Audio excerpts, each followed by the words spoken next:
I can't quite explain it, but every time a new client joins my coaching program and vows to truly change their money situation, God, the universe, or whatever else you believe in throws things their way to confirm that they're on the right track.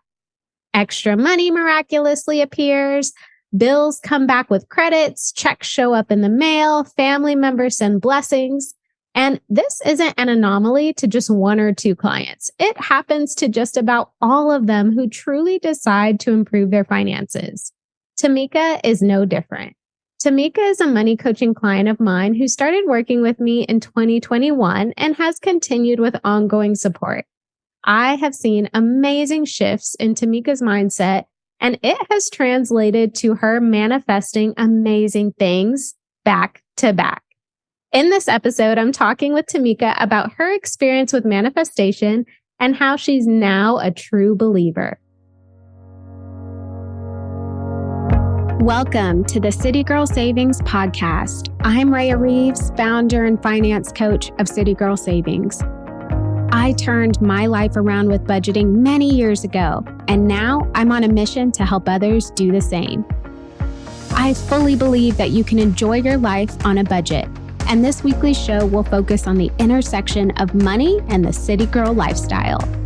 Join me every week, along with some special guests, as I share my experiences, advice, and guidance on navigating life and money as an experience-loving millennial.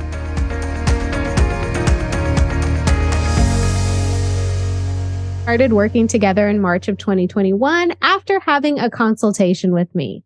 I still remember the hesitation in her voice when she decided to invest in one-on-one money coaching. Tymika lives in Philadelphia and works full-time as a communications analyst for a hospital.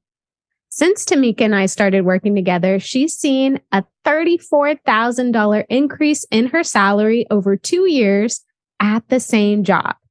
We'll talk about that later in the episode. Tymika owns her home currently and has goals of retiring and moving to Las Vegas with her partner in the next 10 years or so. Tymika, I am so glad that you are here. I feel like we have manifested this conversation. Yes, we definitely did. Gave listeners a brief overview of, your situation, but can we start by you sharing just a little bit about your background, your upbringing, your college years, and life after entering the working world? From a financial perspective, but also from like a mindset perspective. Sure. Thank you so much for having me, Raya. I am so excited. This is great. This is a wonderful opportunity. Thank you. So I can't say I was expecting this first series of questions. I have to be honest about that. But I can say that I truly don't look like what I've been through. So when I think about my upbringing, it was extremely adverse. My sister and I, we lived through homelessness for many years. Then we spent some years in foster care. So my teenage years were stable, which to me means we were fed, we were safe, we were clothed. I did manage to go to college for a few years, but not having that adult direction, if you will. I went to school at night and I worked during the day. And I think it was around that time that I thought that was the best way to provide for myself. You just get that little taste of money, especially at such a young age. I had some money that I could spend and do whatever I wanted to do with it. So I made the choice to go into or continue working full time, I should say. So I worked for some years before stumbling into technology, voice technology. One of the things that I truly like about it is it continually changes. I also discovered while working how much I like that change and the continued challenge that comes along with me having to learn and conquer new technologies. It's really fulfilling for me. I'm so glad to hear that. And I know that you have been through a lot, especially growing up. And so, when you were younger and you were experiencing those things, how did you view money as you were growing up? I mean, what did you think when you saw other people having nice things? How were your thoughts back then? I think for the most part, one of the ways that I looked at it is money, things, if you will. Those were the things that we never had much of, and no one was giving it away. So seeing people with nice things made me realize if I was going to have anything like a place to live, clothes on my back, etc., I was going to have to work for it. That was my general thought, but it shaped me and my view around money. Work harder to have more of it, which truly that's not the case.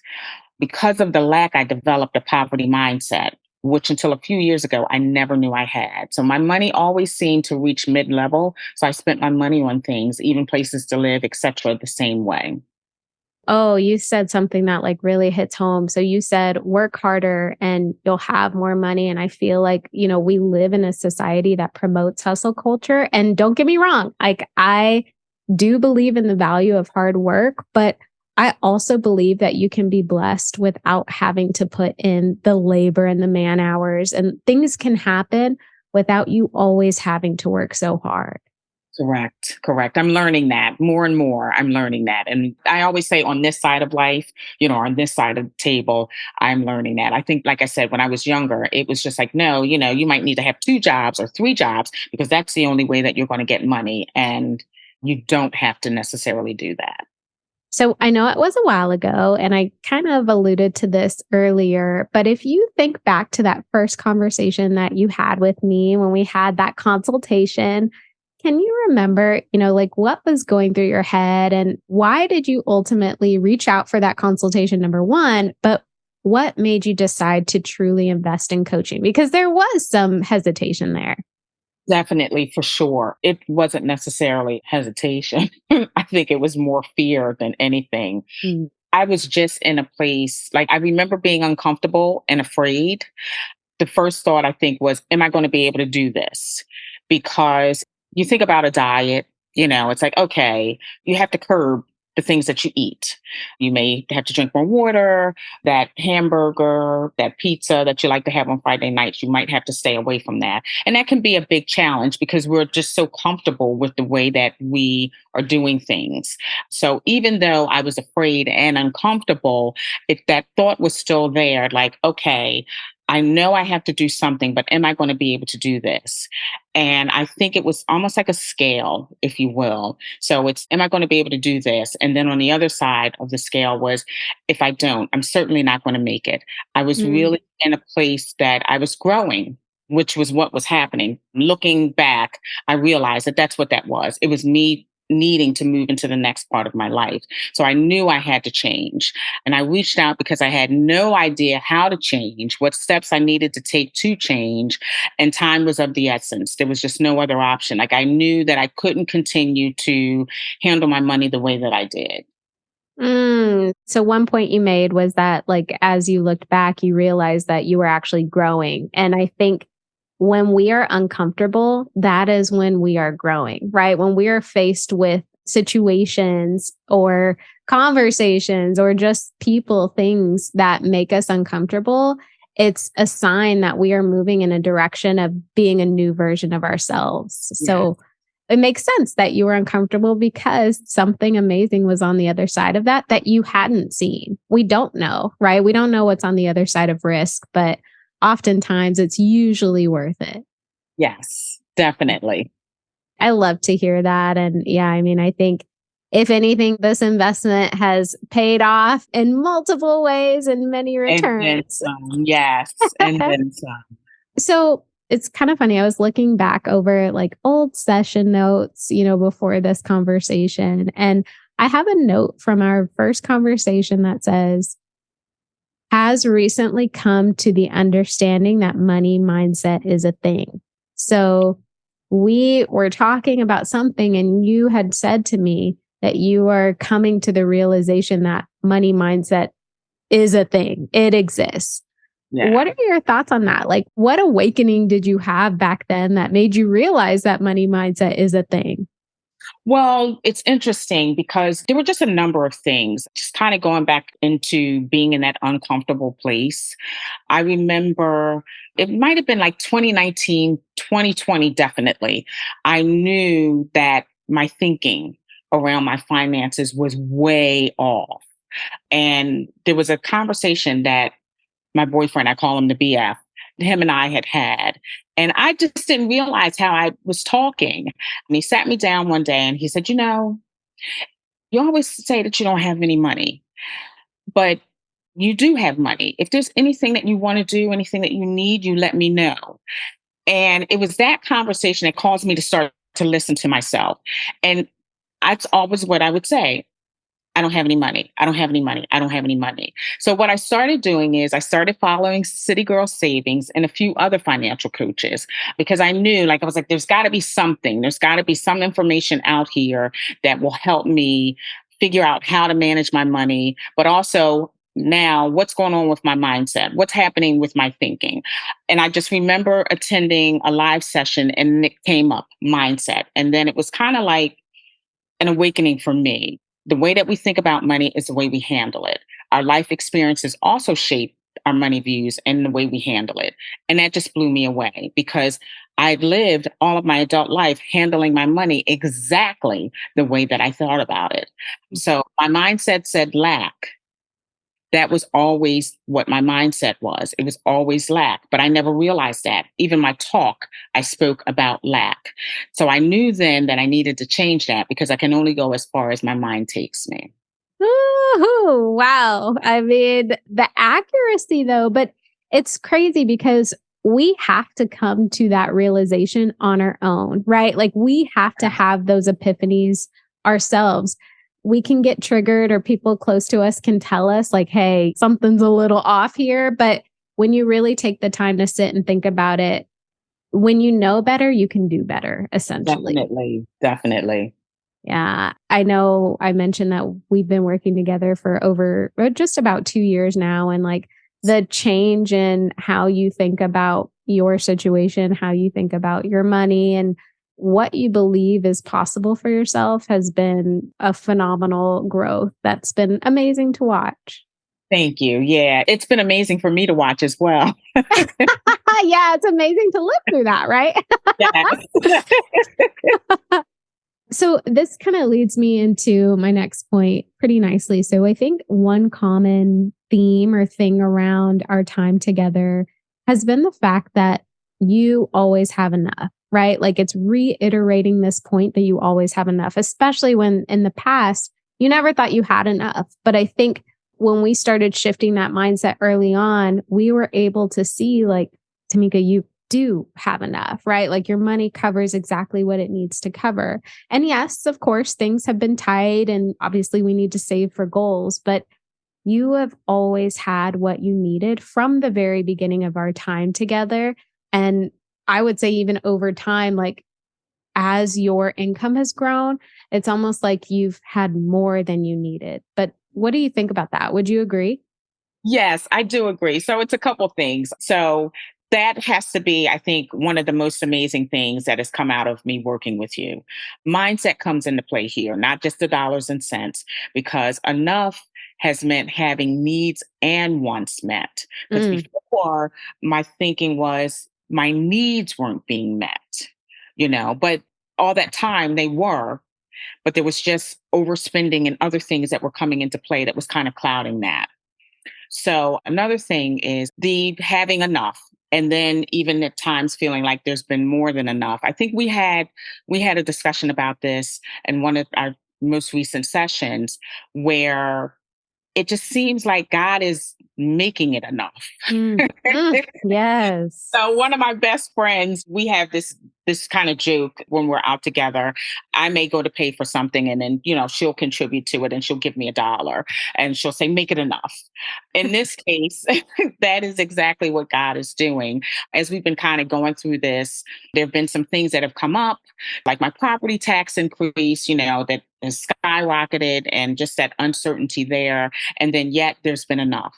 And then yet there's been more than enough. So it almost feels like there's a little bit of a shifting scale. I don't know how to explain it, almost like a bubble, that kind of recedes a little bit and then it fills back up a little bit and it might go back in a little bit. So when you speak about tight, that's the way the tight has been feeling, but it's definitely been enough.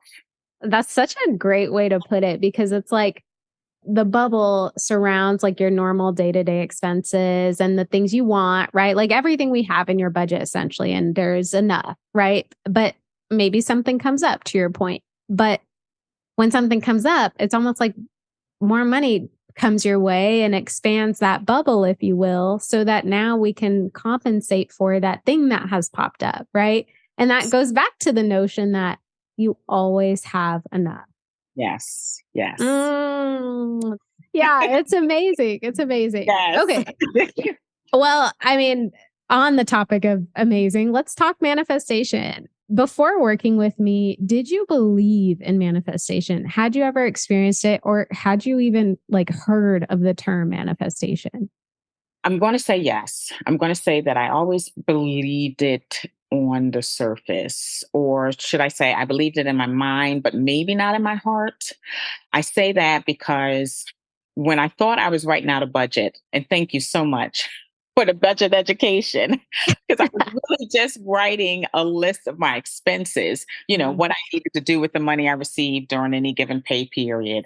I would write a prayer and I would ask God to help me to be a good steward, because now that I think back on that, I believe I always felt that I was mishandling my money. And I wanted to handle it in the best way possible. So I would always say a prayer. I would always write that prayer and then I would say it. I'd be like, oh, Lord, please. It was always, Lord, help me to be a good steward, because, He gives you a little. And if you're faithful over a little, He'll give you a lot. And I don't even think I was thinking about the lot. I just wanted to manage what I had. Right. So for me at the time, all I was able to manifest was staying in the lines. The bills were paid, the lights were on.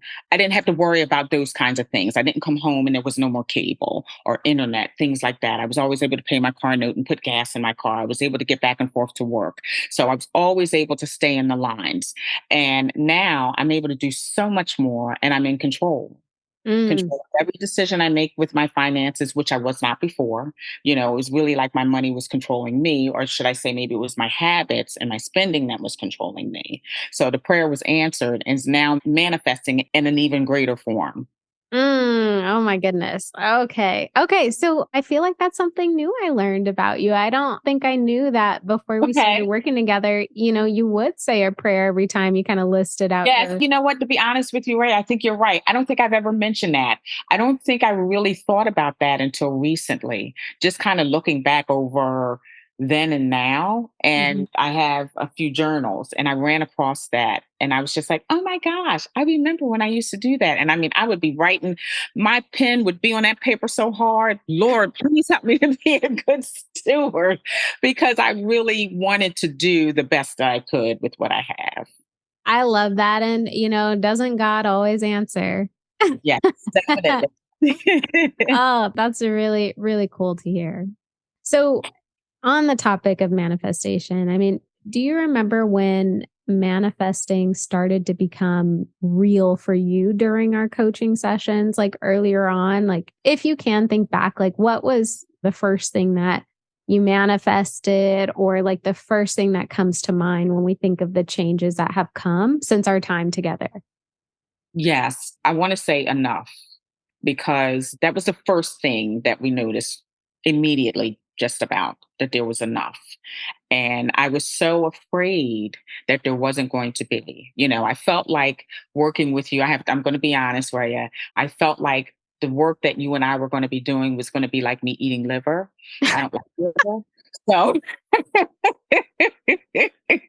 So that first year that we worked together, it was such a wonderful feeling, because I was able to keep the lights on. I was able to save and enjoy myself. That's one of my favorite affirmations. I have more than enough money to cover all of my expenses, save, and enjoy myself. And I still say that to this day, but I would say that just about every day. And after I said it, I would always have like a smile, because it was like, yes, there really is enough. And it was almost like I had to kind of pinch myself, because I couldn't believe how fast that actually came about. Yeah, I do remember that. Like, I remember, as like mapping out paychecks and like the bills that come out is something we do in our sessions. And I do remember early on being like, see, look, Mhm. you have Yes. X amount left over. And you're like, what? How? Where? Yes. What is this? And from then on, the numbers continued to show that, right? They continued to show you had enough. Yeah, of course, like things pop up, things get tight, pay periods get tight. That's a normal part of budgeting and money management. But at the end of the day, like you've always pulled through. And we've always been able to future forecast to say, okay, so this is a very profitable pay period. We need some of this to roll into the next pay period. And then you have enough. Yes. I remember that. And early on too, I remember one thing you told me was your birthday. You always want to do something for your birthday. You always want to get something for your birthday. Right. And we have been able to continue to do that. And we do it in a way that does not take away from your priorities, number one, but we plan and prepare in advance. So you have what you need when you're ready to spend it. So one thing that I feel like we've been talking about lately in our sessions is like this notion of worthiness. And I personally noticed that once you started believing that you were worthy of blessings and that they didn't have to come at a cost, it's almost like even more amazing things started happening in a shorter time frame. Why do you think you felt like you weren't worthy of good things happening for no reason at all? I guess it goes back to that notion of you have to work to get money, but let's go a little bit deeper there. Okay. I think the first thing that comes to mind for me is little girl. The little girl that I was, or the little girl I'll say that is with me, the little girl that wasn't worthy of receiving love or much anything else without doing something or being something other than myself. Mm. So I think that's where a lot of that comes from. And this is what also amazes me about our work together, because we are talking about finances. This isn't therapy here. We're not talking about like, traumatic experiences or things like that. But so much has opened up for me in the work that we have been doing. And I realize that little girl needs a little bit more love. So there's this work that we've been doing has just kind of helped me. And I think it's because of mindset. I'm going to go back to that, touch that a little bit more, because my mindset is changing. It's making me realize that, no, what we need to be doing is not working harder or trying to, stand still to force ourselves into being worthy, but you need to love yourself. You need to love your life, love where you are right now, and hug on little girl a little bit, bring her along so that she can see that. Oh, I mean, no one can see me nodding my head, shaking my head, yes. But I'm so glad you mentioned little girl. I wasn't sure if this conversation was going to go that route. And I think you bring up such a good point that, yes, I'm a finance coach. Yes, the work we do is related to your finances, but our finances are tied to so many different things. And if we don't understand our past, if we don't understand those feelings that we experienced when we were younger, we may not be able to change or fix what we need to fix with our money in the present. And I think you hit the nail on the head, like recognizing that little girl never felt like she was deserving of that allows you to tell her she is, right? And tell yourself you are, and realize that things don't have to come at a cost for you to be blessed. And it goes back to what I said earlier. It's like, if you start doing the right things, like with your money and with the shifts you're trying to make in your life, God, the universe, whatever you believe in, is going to affirm that in a variety of different ways. Yes. Yes. And it's a work in progress, right? Like, definitely.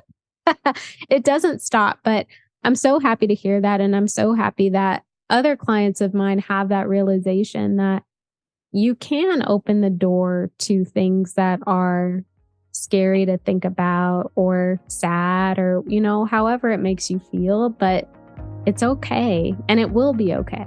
Yes. Yeah. Oh, I'm so glad you mentioned that. So glad. Got a money question you want me to answer on the podcast? I'm starting a new segment on the show called City Girl Solutions, where I answer any questions you have for me. Money, business, life, you name it. Submit your questions at citygirlsavings.com/QA and get your question answered by me in a future episode. And did you know that we have so many free money resources on our blog, Instagram, and TikTok channels?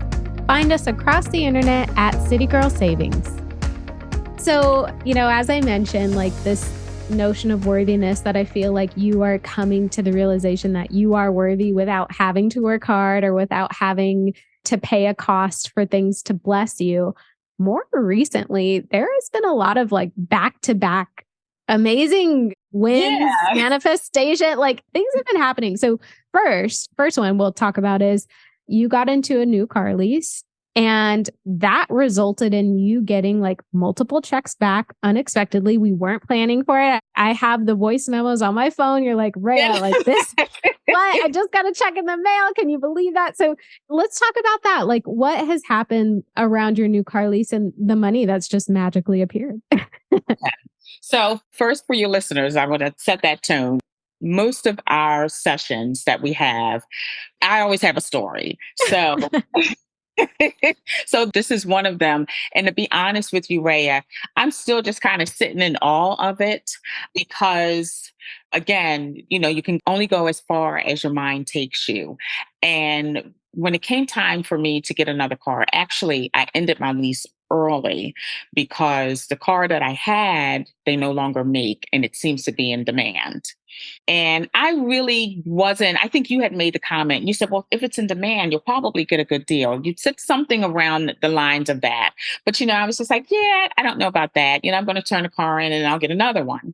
And that's exactly what happened. So I walked into trading my old car in, hoping that my new payment wouldn't go up too much more. So I started looking at the mid range model of the car that I have now. And it was okay. I mean, it's a nice car, it's a safe car. I ended up with an SUV. And it's a Mazda. So, Mazda's a tried and true name. I think that's all I've ever driven, to be honest, since I've been driving are Mazdas. And I always have good experiences with them. But I like gadgets. I like technology. So that mid range was kind of not working for me because we made the mistake of when I went, I tested the top trim and the top trim in that range. And I just loved it. So when we sat down, I ended up having to order it due to supply. And then the payment was about 70%, $70, excuse me, $70 more. And my car insurance was cheaper with all the same coverages, which was really nice. So I'm thinking, that's it. Yes. Thank you, Lord. I'm so happy about that. But a few weeks later, after I got the car, I got a check in the mail for $90 for an overpayment. That's never happened to me before. So I was excited, and I said, oh, what am I going to do with $90? I was just really glad, getting free money. That's always a good thing, right? So I just kept thinking, though, there was like this nag or pull that there would be a check in the mail for Mazda. And I was like, well, you got the $90. That's the check. So but it kept coming to me. And you know how you try to reason with yourself, like I couldn't figure out why I was thinking what I was thinking when I kept kind of trying to reason with myself, like, you got the $90, just move on. So then I get another check in the mail for $48 for a cancellation of a service that I had, like an extra service that I had with the old car. So I said, that was it. Okay, I got this money, $138. Whew, I'm happy. But the nag it didn't stop. Like it just kind of kept coming to me. So finally, a week later, I get a call from the dealer and he says, hey, I need you to come in. And I'm thinking, oh no, what's going on? Like, is there a recall or something? And he's like, I got a check for you from Mazda for $480. Oh my gosh. So I couldn't believe it. And I was just so happy. And I was in the car when I got the call and I'm just laughing and praising, that doesn't always work well when you're driving. But, you can't be God given. And I was really, really surprised and really amazed at how that, like none of this has ever happened to me before. So I'm just like, okay, Lord, I am open. I'm here to receive it. Like I said, I remember getting those text messages and those voice memos, and I'm just like, man, like keep it coming. Keep it coming. Right. But talking about keep it coming, I mean, I feel like another blessing, if you will, was your most recent unexpected raise. And it's so crazy because I vividly remember asking you if you would consider working somewhere else for a higher salary. I was just putting the feelers out, planting the seeds. And, I just asked that you just start thinking about it, like just noodle on it. I heard, maybe it wasn't hesitation, but I don't know. I heard something in your voice, but I know that you do give things thought, right? I know that you will take what I say and really think about it. And then magically, a few weeks later, you text me that you get, a nearly 10% raise for a market adjustment. Yeah. Walk me and listeners through that. Like, let's talk about that because that's amazing. Yeah. So I'm going to take it back a little further. So last year, I received an unexpected promotion. So that jumped my salary up to about 11K. Unexpected meaning I had no idea that that was coming. And when it happened, I remember because we were kind of having our sessions and that property tax thing kind of came out there. And I'm kind of looking at the money and everything's, all the ends are still meeting, everything's still the same. But I realized that I truly needed more money. And I say that because we tend to think we need more, but in reality, we need to manage it. Mm, So years ago, I would say, I need more money. Because, remember my talk was, I don't have any money. I don't have any money. And I'm going to share this little bit really quickly. I remember being with my niece and nephew. They're adults now with their own children, living their lives, being fabulous. But they were so young. They weren't teens yet, but they were almost there. And we had gone to get a water ice. And I remember my nephew asking for ice cream. And I said, no, I don't have money for that. And then I remember him asking for like a pizza pretzel or something to that effect. And I was like, I don't have money for that. I don't have money for that. And I must have said it so much. I must have said it so much that there was a gentleman in front of us. He turned around after he got up, was finished ordering and getting out of line, and he gave us $5. oh, So I say that, and again, and that was years ago before I realized mindset and the way that I was talking was not manifesting anything, if you will. So going back, I wanted to touch on that because that was a time that I would have probably said, I need more money. Now, mind you, I did not need the $5 because I think I had like $30 in my hand. And the water ice place that we go to, and I don't know what you guys have where you are. Like, I know in New Orleans, I think they call theirs the slushies with the ice. snow cones, they call Yes, it here. yeah, Yep. okay, Mhm. yes. So here in Philadelphia, they're a little bit different. They're not just crushed ice with syrup in it. They actually mix it together, and sometimes there's fruit in it and all of that. And the place where we go is really not all that expensive. So for three people, I could have spent $10 each. But again, we're probably getting water ice and a pretzel. So just that thought back then was, I need more money. So Mm. let's fast forward and jump back into the current state and the question that you actually asked me. So realizing that I needed more money and having that come to my mind and it really being true, we had already been managing it. And I just remember saying a prayer back then, last year, Lord, I need more money. And it was truly a need. Now, I didn't feel bad about asking because it was the truth. Now, of course, God already knows, but Mhm. so did I. That was the Mhm. big thing for me. It was like, oh, wow, I really do need more money. I know where my money's going because we have been managing it. I've been Mhm. sitting in front of every dollar that I'm spending. I've been making the choice of how I'm spending it. And now I'm looking and I'm saying, we need a little bit more. So when I got that promotion and that 11K increase came, it was really helpful.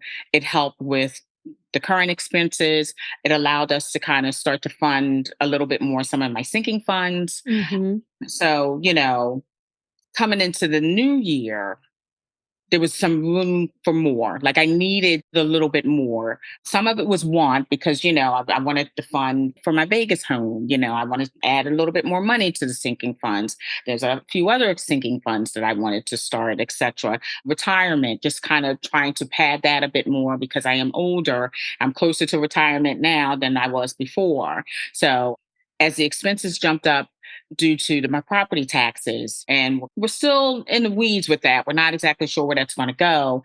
That's when you asked me the question about another job somewhere else. Now, I did hesitate about that. And there's some work for me to do there because I don't know why, but it's a bit challenging for me to think about it. So I just kind of put that to the side. And I think, what was it? Like a week later, my manager told me that I'd be receiving a market adjustment. And I didn't know exactly what it was going to be, but a few days later, the salary then jumps up another 14K. Hmm. So I'm increasing my salary by 40K just in these 2 years, the 2 years that you and I have been working together. God meeting the need. He knows what we have need of. And then also allowing for there to be enough. Oh, but also too, you managing your money. You were managing Yes. what you made back then, like before these raises, right? With the work we did Yes. together. That is so true. Yeah. So you put yourself in a position for more money to come your way so that you can do the right things with it. Thank you for that. You're right. And again, I think when we were starting this, I was not even thinking about it like that. It was like, look, I have these 2 pennies and I need to make sure I know where they're going. So, Yeah. Yeah. I do recall that. Like, I think it was because you had said, I remember you telling me that you did very well with like listing out your bills, making sure your bills are paid. That really wasn't the issue.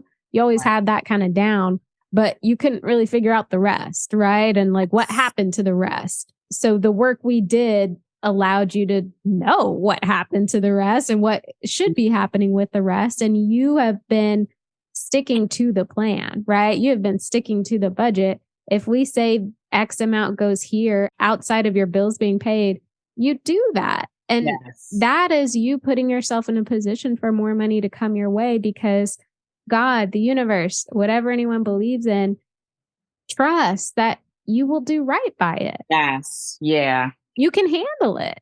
Yes. I remember that. And I was on my walk. I was on my like daily walk when I saw that text message and I literally like stopped in my tracks because I was like, wow, I just asked her if she would consider looking elsewhere to get a higher salary because I know the things that you want to accomplish, right? And because Right. like we're working towards these things and it took me aback because you didn't even have to go look for a higher Yeah. salary and it came How your about way. that? Yeah. How about that? It's just that was such an amazing thing to witness for you. And I'm so happy for you. And you're worthy and you're deserving of it, Tymika. So I don't necessarily think that people need to invest in coaching to manifest things, right? Like I don't think that you can manifest without I agree. investing in a coach, right? But I do think to manifest things, like the person has to truly make the decision that they want to change, right? And when you make the decision that you want to change and you start moving in the direction of change, that's when amazing things happen. But Exactly. what have your experiences been with investing in a money coach, right? Like you were the individual who did invest in a money coach and then put yourself in a position to make the changes to manifest things. So what have your experiences been with investing in me and money coaching? I think the fact that I'm now more aware of the value of money, and I'm not necessarily talking about, I'll say it again, dollars and cents, like where can these 4 quarters go, but just the power of what I can do with it and the choices that I make with it. I've not ever been so in control of how I handle myself, handle my money than I have been these past few years. Mm. It is just a different choice now. I've never been one of those people who doesn't know how to say no too much, if that makes sense. If I don't have it, I don't have it. And And you'll say, nope. right. Yeah. It's like, no, I can't do that. No, we can't go. Or you can go, but I can't go. But, I've not ever really had a problem with that. But it's just like the level. trying to figure out how to describe it so that your listeners can really feel what I'm saying. It's just that level of the choice that I make. It's like even when I'm hanging out with my friends and we're going to go eat, I know that I have budgeted for the money to spend for that. So now it's like, well, hey, let's go here. And it's like, yeah, but we went there and we hated the food. The drinks were okay. The service was horrible. Why am I going to spend my money doing that? So if any of that makes sense, that's another of the biggest things that I've gotten out of working with you, just the power of what I can do with it. Doing this has also just given me more courage in other areas of my life, making it a bit more easier, if you will, to make decisions to say no, for example, because it's really surreal to me because again, the focus here is money, but everything that I've been doing with my money, all the work that we've been doing has branched out into just about every area of my life. My level of confidence in who I am, even liking myself, wanting to take better care of myself. Those are the things that have come out of it. And then again, I'm going to say this last point, just that value, the value of your money, being in control of your money and being able to be comfortable, because I didn't realize that a lot of times I was stressed out. Like we'd go on vacation and I'd have money, but I might have had to take that money from somewhere else, or I may have had to put some of it on my credit card. So I'm on vacation. I'm kind of stressed because I got to come back from vacation now and I have to figure out how I'm going to pay for that. And that I don't live that way anymore. Oh my goodness. You said so many great things. I think one thing that I want to just spend a little time on is when you invested in a money coach, it's almost like you are not just investing in learning what to do with your finances, right? Like with any Right. type of investment, any type of coach, it's like you are putting yourself in a position to change your life. And as you just said, that's exactly what you did. So it's like this investment, maybe it started out as, okay, I need to just learn what to do, but it has turned into a true lifestyle change for you, not just with your money, but as you said, like with every area of your life. It's almost like, okay, I am learning how to improve my finances and I'm doing the work and I'm seeing the results. If I put this type of effort into improving other areas of my life, I will also see those results. Yes. Yes. And I think that is the value of investing in yourself, right? It doesn't necessarily have to be a money coach, doesn't have to be a personal trainer. When you invest in yourself, you are investing in changing yourself, right? And change is where you see those results. Change is where you open your eyes to what is possible for you. And I feel like you are a living testament of that. Thank you. What would you say to someone who is on the fence or scared to invest in a coach, invest in themselves, invest in a money coach? Which I will add that I feel like investing in a money coach for someone whose mindset may not be where it should be, that can be an extra hurdle, right? Like, well, why do I have to pay money to get better with money? But what would you say to someone who is on the fence of I've said. I mean, what would you say to someone who is listening and they're on the fence? What would you say? I think the first thing that I would say is you're worthy. Mm, It's the best investment that you can make for yourself.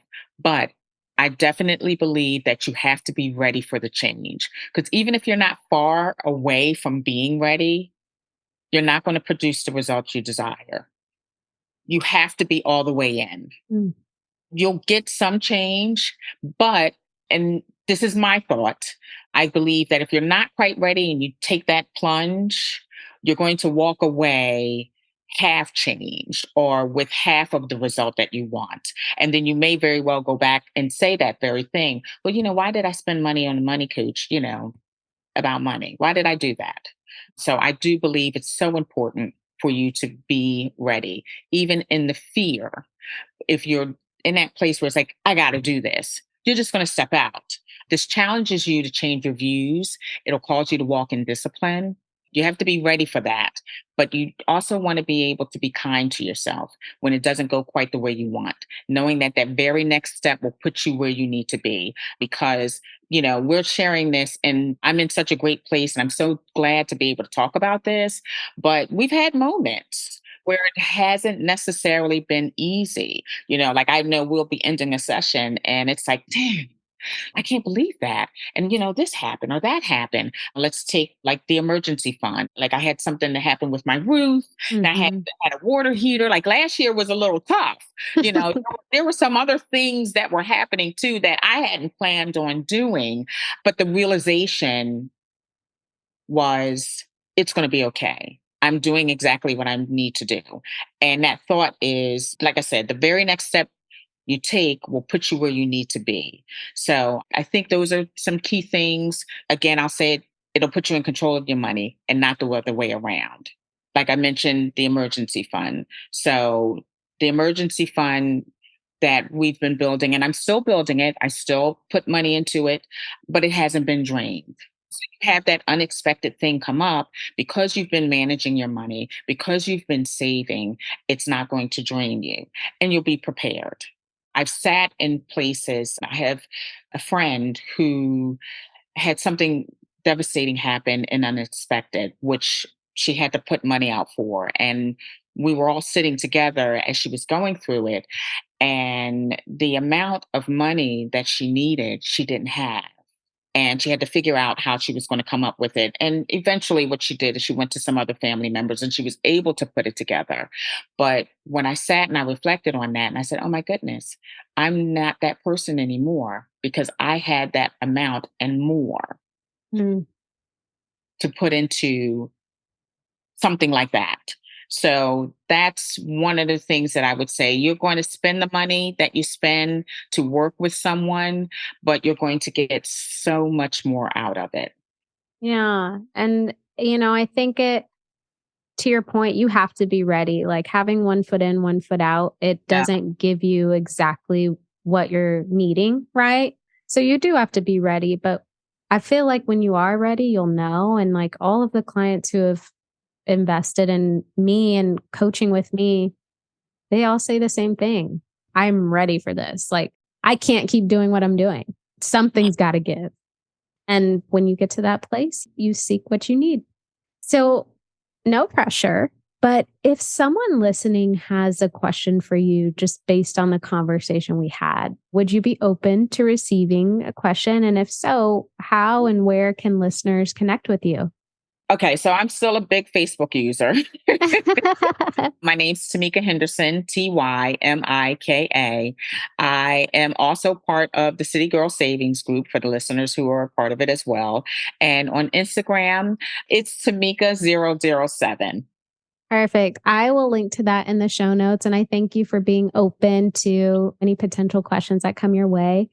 Tymika, I say this often, but I am so proud of how far you've come since our time began together. And I know amazing things are still in store for you. Thank you for being here. Thank you for sharing your insights and being vulnerable with all of us. It's so appreciated. Thank you for having me. I really appreciate being here. Thank you so much for tuning into City Girl Savings today. I hope you feel empowered and inspired to master your money as you make your way to your dream life. Make sure you subscribe so you're the first to know when a new episode comes out. I truly value your thoughts and feedback, so please leave a review and let me know how this podcast has impacted you. Can't wait to chat soon and make it a great day.